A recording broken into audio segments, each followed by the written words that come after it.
Live from KPRC, this is Channel 2 News at 10.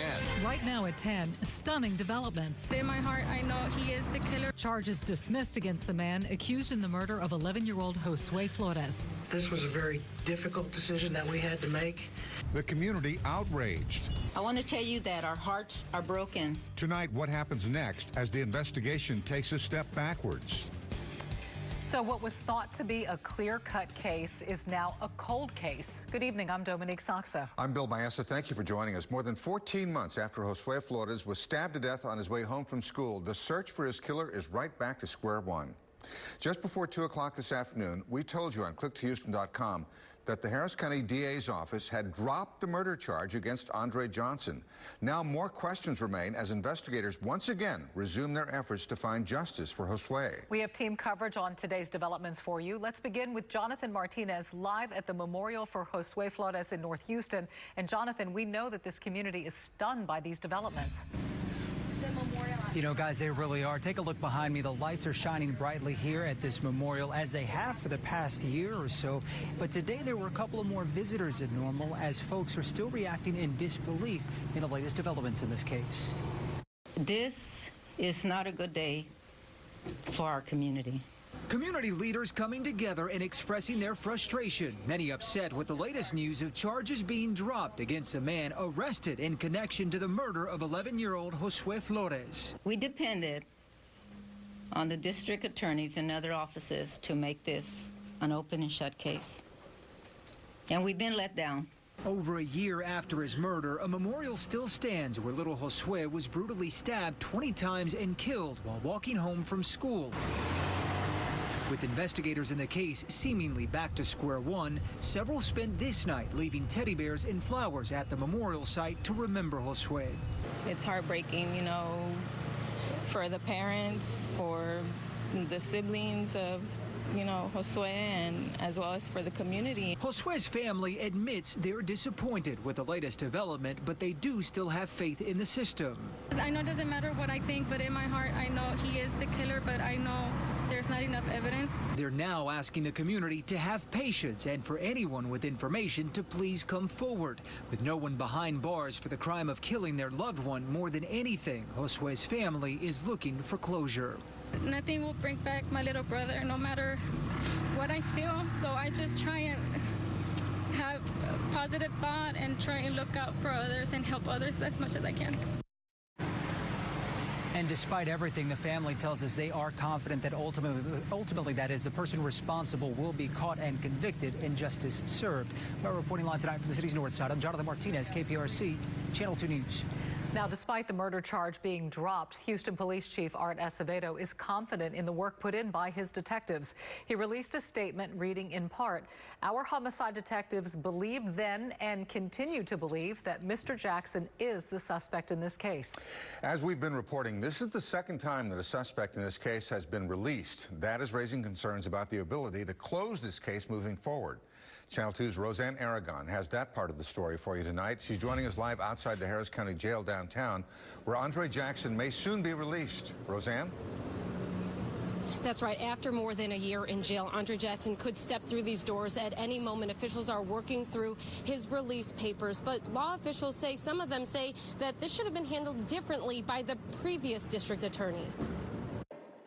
It was said with such strong words last year when 27-year-old Andre Jackson was arrested. Assure the neighborhood, assure the parents of Josue that we have the right man. That came after police were able to link surveillance video to Jackson, picturing him around the scene near the time of the stabbing. Jackson admitted to being this man, but never admitted to the crime. Today, the current DA's office says DNA evidence was inconclusive at best. It was not enough evidence for a conviction. We're convinced that Mr. Jackson could not have committed this offense. We've spent a great deal of time going over the evidence. Officials are letting Jackson go. This is now the second person arrested and let go in the case. We asked former president of the Harris County Criminal Lawyers Association what he thinks. This is not the way the justice system is supposed to work. Find the DNA, find the evidence, get the biological evidence, get something solid, and then charge a person. He says the previous DA should have been more cautious, but last year even police believed Jackson was the perpetrator. He provided a statement that corroborated a lot of things that we knew to be true and led us to believe we have the right guy. Well, I'm not excluding the police as a problem in the process, but ultimately the DAs are the ones that can take the charges. So ultimately it lies on the DA's shoulders, the previous district attorney. Officials say Jackson is still a suspect. Police will now have to start all over, and Jackson will too. I do not know his plans. I know his family is very eager to have him back home.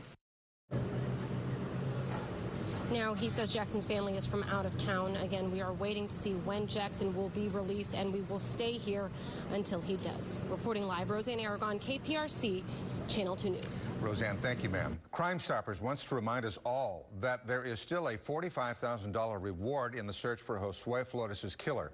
To see a timeline of events surrounding this case, we have a link on our homepage at clicktohouston.com and our KPRC app. New at 10 o'clock, the Brazos County Sheriff's Office is investigating a case of road rage.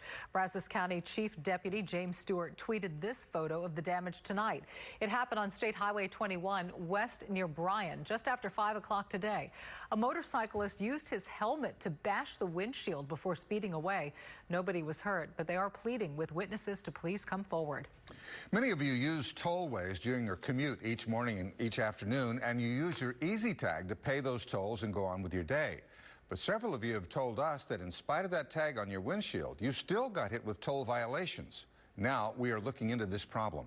Our Keith Garvin joining us live near Tomball tonight in one area where drivers have encountered this problem. Keith?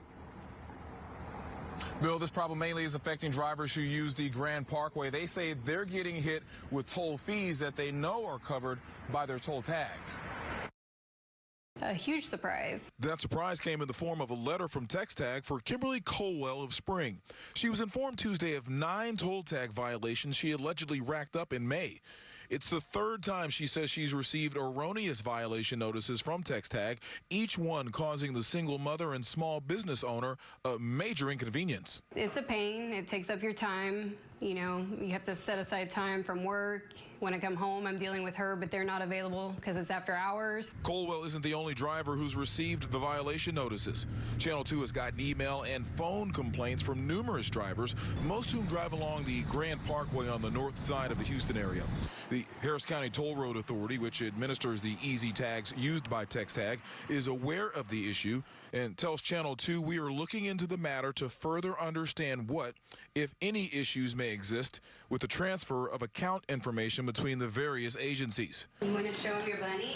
Kimberly Colwell hopes that process clears things up once and for all. My time's valuable too. I did the right thing as a consumer. I purchased an Easy Tag. I make sure it's replenished. But now I'm having to pay the consequences by calling and trying to get fees waived. Otherwise, I have to pay the fees and the toll. The drivers who have contacted Channel 2 say that the Harris County Toll Road Authority have told them that the problem is due to either an equipment failure or a recent system upgrade. The authority tells us that they are looking into that issue.